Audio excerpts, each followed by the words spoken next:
हम पढ़ेंगे क्लास 10 कृतिका का चैप्टर 1 जिसका नाम है माता का आंचल।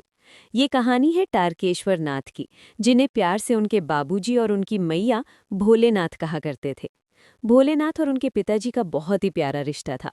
वो अपने पिताजी के साथ ही सोते, वो ही उन्हें सुबह उठाते और नहला धुला के अपने साथ पूजा में बैठाते। भोलेनाथ के लंबे लंबे बाल थे और उनके पिताजी जब उनके माथे में भूत का टीका लगाते थे तो वो 2 कॉपी भम भोले बन जाया करते थे। जहाँ एक तरफ पिताजी रामायण का पाठ करने में व्यस्त हो जाते थे, तो वहीं दूसरी ओर उनके बगल में बैठे हमारे नटखट भोलेनाथ अपने आप को आईने में निहारते रहते।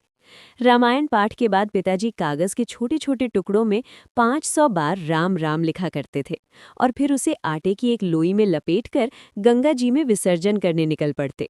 वापसी में कभी बाबूजी भोलेनाथ को पेड़ों पर झूला झुलाया करते थे, तो कभी वो दोनों कुश्ती लड़ा करते थे जिसमें बाबूजी जानबूझ के गिर जाते थे और फिर भोलेनाथ उनकी छाती में बैठ के उनकी मूछें खींचने लगते, जिसके बाद उनके बाबूजी भोलेनाथ के प्यारे प्यारे हाथों को चूम लिया करते थे।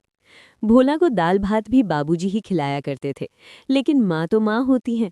उन्हें लगता था कि भोना का पेट तो भरा ही नहीं होगा और उन्हें अलग अलग पक्षियों के नाम पे बहुत सारा खाना खिला दिया करती थीं। आकर ये कोयल की तरफ से, और ये मैना की, और ये कबूतर की, और ये मिट्ठू। खाने के बाद मैया भोलेनाथ को झपट के पकड़ लेती थीं।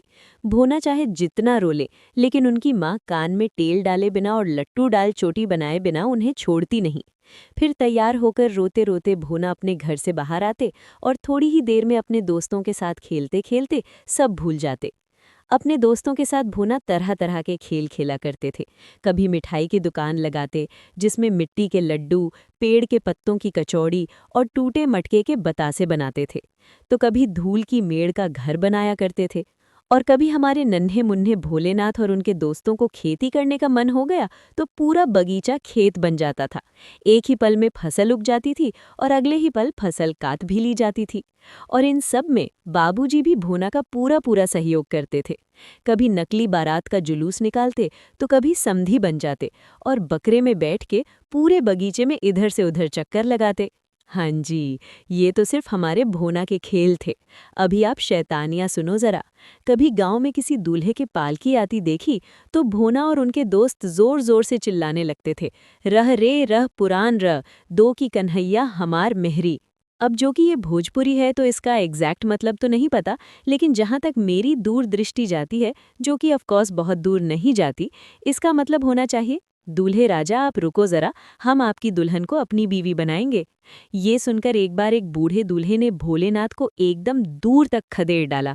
इतना बुरा बुढ़ऊ दूल्हा भोलेनाथ ने कभी नहीं देखा था।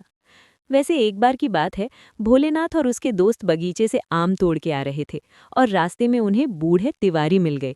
अब भोलेनाथ तो ठहरे भोलेनाथ, उन्होंने तिवारी जी को चिढ़ाना शुरू कर दिया। अब उस बूढ़े तिवारी ने जो पिटाई की तो भैया पूछो नहीं, और पिटाई की तो की, साथ में स्कूल के मास्टर जी से शिकायत कर दी। एक तो उस बूढ़े तिवारी ने मारा, ऊपर से मास्टर जी ने अलग से सूट दिया।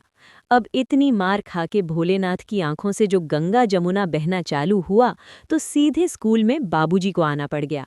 अब इतनी सुटाई और बाबूजी के आने की वजह से भोलेनाथ को मिल गई छुट्टी। और फिर क्या, रास्ते में भोलेनाथ लग गए अपने दोस्तों के साथ खेलने और सब भूल गए। और एक बार की आप बात सुनो। एक बार भोलेनाथ और उनके दोस्त टीले में चढ़ के चूहे के बिल में पानी डाल रहे थे। उम्मीद तो यही थी कि बिल से चूहा निकलेगा, लेकिन उससे निकला सांप। अब सांप देख के सारे दोस्त ऐसे भागे कि किसी का सर फूटा तो किसी का दांत टूटा, किसी को चोट आई और हमारे भोलेनाथ के पैर में कांटे चुभ गए और उनके पैर पूरे लहूलुहान हो गए। भोलेनाथ घर पहुंचे तो सीधे माता की आंचल में छुप गए। वो चाहकर भी कुछ नहीं बोल पा रहे थे। उनके मुंह से बस सा बस निकल रहा था। उनकी माँ ने एकदम झटपट हल्दी पीसी और उनके घावों पर लगाई। पूरे घर में कोहराम मच गया था। बाबूजी झटपट आए और माँ की गोद से भोलेनाथ को लेने लगे, पर भोलेनाथ ने अपनी माँ का आंचल नहीं छोड़ा। तो क्या लगता है आपको, कहानी का नाम माता का आंचल क्यों रखा गया है? पिताजी की लंगोट क्यों नहीं?